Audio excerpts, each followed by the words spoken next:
Hello dear students, जैसा कि last class में हमने मस्कुलर डिस्ट्रॉफी पे डिस्कशन करना स्टार्ट किया था और उसके एंड में हमने stages of duchess muscular dystrophy की बात करी थी, जिसके अंतर्गत 5 स्टेज हमने देखे थे। Stage 1 is pre symptomatic, stage 2 is early ambulatory, stage 3 is late ambulatory, stage 4 is early non ambulatory and stage 5 is late non ambulatory stage. तो इन स्टेजेस को आपको ध्यान रखिए, इसमें क्या सिम्टम मिलते हैं। तो first one is pre symptomatic, जिसको कहा जाता है।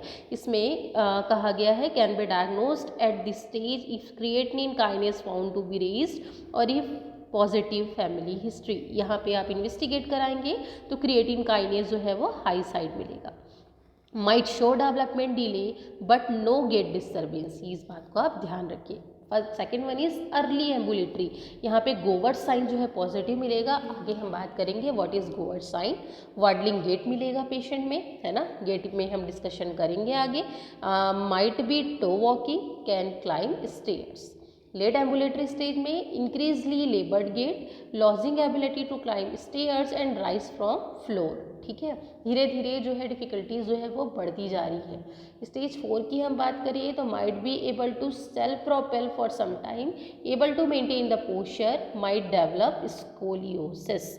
And the last one is late non ambulatory stage, here upper limb function and postural maintenance are increasing limited. ठीक है, तो ये सब चीज़ें स्टेजेस यहाँ पे क्या चेंजेस मिल रहे हैं अकॉर्डिंगली किया गया है इसको।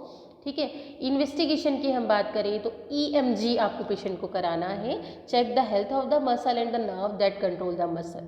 जेनेटिक टेस्ट आप कराएंगे, checking a sample of blood for the abnormal gene for DMD। Abnormal gene की हमने बात की थी, 21 आर्म पे प्रेजेंट होता है। मसल बायोप्सी आप कराएंगे, biopsy is only leading if the first genetic test return with a negative result. This occurs in about 1/3 of cases. Serum CPK, high level of creatine kinase in children can be sign of DMD or other muscle disease. That is important. यदि आपको लग रहा है, यदि आप माल nutrition है, बच्चा माल nutrition में है कि मस्कुलर डिस्ट्रॉफी में है, तो सीरम CPK कराएं।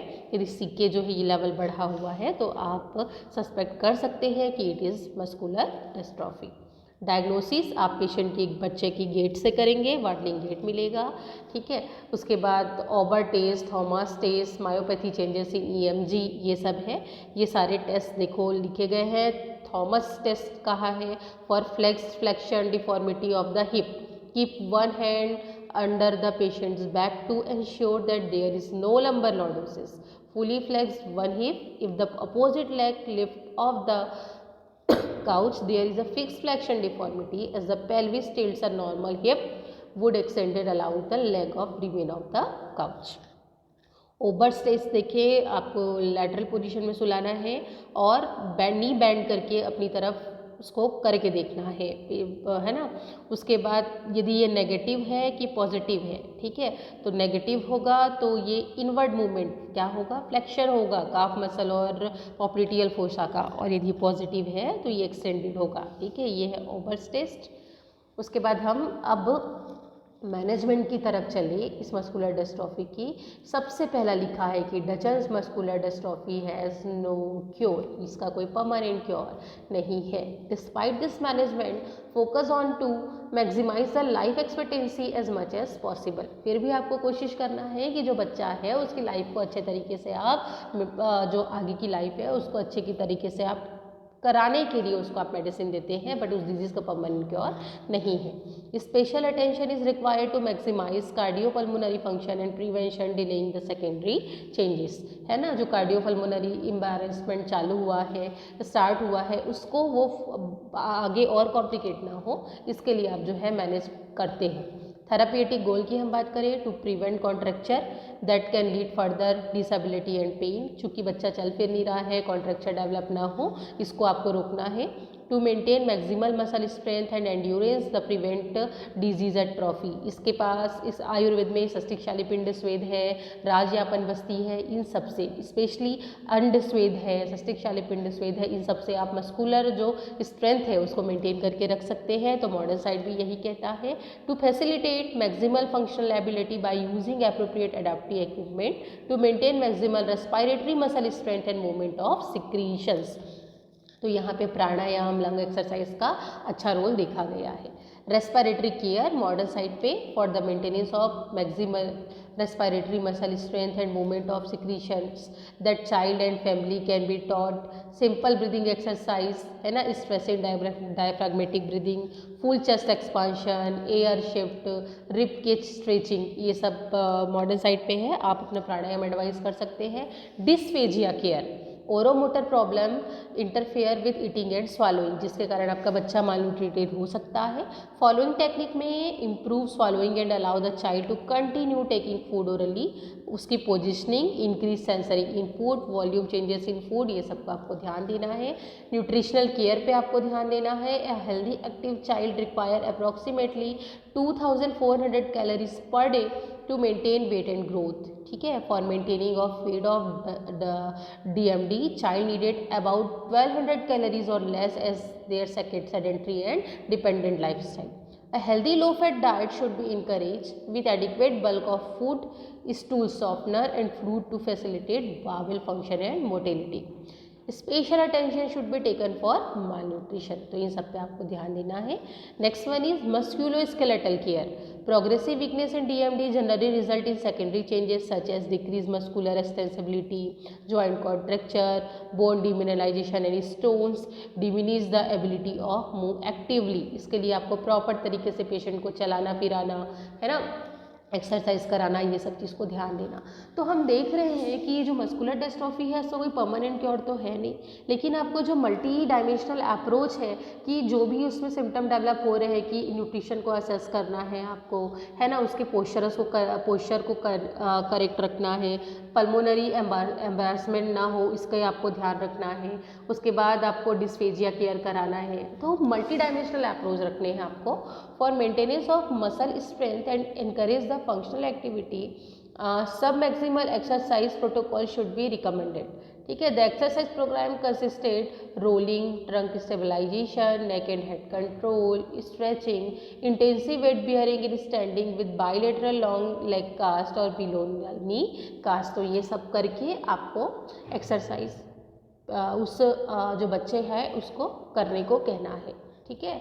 उसके बाद there is not just one way to treat muscular dystrophy, the treatment include physical therapy, assistive device, medication and surgery. तो ये है मल्टी डायमेंशनल अप्रोच, पेशेंट को, उस बच्चे को प्रॉपर तरीके से फिजियोथेरेपी एडवाइस करना, ठीक है, उसके लिए डिवाइस की व्यवस्था करना, मेडिकेशंस तो आपको करने ही हैं, कुछ सर्जिकल प्रोसीजर्स में भी आपको रखना होगा। Treatment is generally aimed at controlling the onset of symptom to maximise the life expectancy, ठीक है, ये आपका गोल होना चाहिए। तो ये हुआ मॉडर्न की बात, डचेन्स मस्कुलर डिस्ट्रॉफी की। आप क्या कर सकते हैं आयुर्वेद में, जैसा कि मैंने कहा कि इसको आप रिलेट कर सकते हैं मांस शोष से। तो सबसे पहले मांस क्षय का जो लक्षण है, मांस क्षय, स्फिग्रीवा, उदर शुष्कता वाला, है ना, तो वही सारे लक्षण आपने यहाँ को भी देखा है, ठीक है। यहाँ पे आपने कैसे देखा कि ग्लूटियल रीजन का श्रिंक होना, हाइपरट्रॉफी मिलना, तो इसमें भी तो लिखा है स्फिग्रीवा, उदर शुष्कता, ठीक है। तो उसी लक्षणों के आधार पे आप रिलेट कर सकते हो।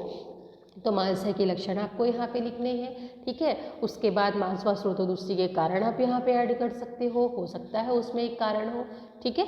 उसके बाद जब आप इसके व्यवस्था, चिकित्सा व्यवस्था पे जाएंगे तो आपको यहाँ पे व्रीहण रसायन, है ना, और मांसवर्धक चीज़ों का प्रयोग करना है, सामान्य से चिकित्सा करनी है, ठीक है। तो विभिन्न मांस रस से सिद्ध बस्तियाँ, मुस्तादी यापन, राज बस्तियों का प्रयोग, अंड स्वेद का प्रयोग, पत्रपिंड हम जैसे करते हैं उसमें बॉइल्ड एग को क्रश करके फिर उससे स्वेदन विधि आजकल ये करने लगे हैं लोग, ठीक है। तो अंड स्वेद का प्रयोग, उसके बाद आपका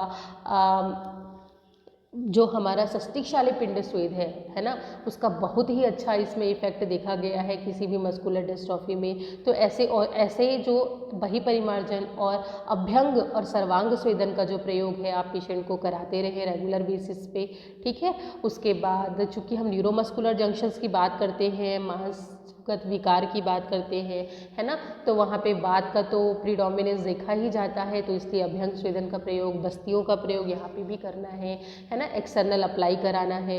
मेडिकेशंस पे आए तो जितने भी वात शामक औषध है ना, वृहणात्मक औषध है, अश्वगंधा शतावरी, इन सब का जो प्रयोग है ना, विभिन्न रसायनों का, ओजोवर्धन मेडिकेशंस का जो प्रयोग है वो आपको रेगुलर बेसिस पे उस बच्चे को कराना है, ठीक है। अरविंदासों का प्रयोग कराए, कुमार कल्याण रस का प्रयोग कराए पेशेंट को, ठीक है, द्राक्षासव का प्रयोग करवाए, इन सब का प्रयोग आप पेशेंट को रेगुलर बेसिस पे कराते रहें। तो हमारे जो मस्कुलर डिस्ट्रॉफी का जो फर्स्ट पार्ट है वो आज कंप्लीट करते हैं। नेक्स्ट क्लास में हम जो डचेन्स मस्कुलर डिस्ट्रॉफी के अलावा और भी मस्कुलर डिस्ट्रॉफी है उस पे हम जो है वो डिस्कशन करेंगे। तो आयुर्वेद में जो है हमारा रोल यहाँ पे है, तो आप आयुर्वेद तरीके से भी, ठीक है, मॉडर्न साइड में एक्सरसाइज है, इन सब चीज़ें तो करवाएं, लेकिन अपने आयुर्वेद में सस्तिशाली पिंड स्वेद को ज़रूर ऐड करें, योग प्राणायाम को ज़रूर ऐड करें। तो आज की जो क्लास है वो हम यहीं पे एंड करते हैं।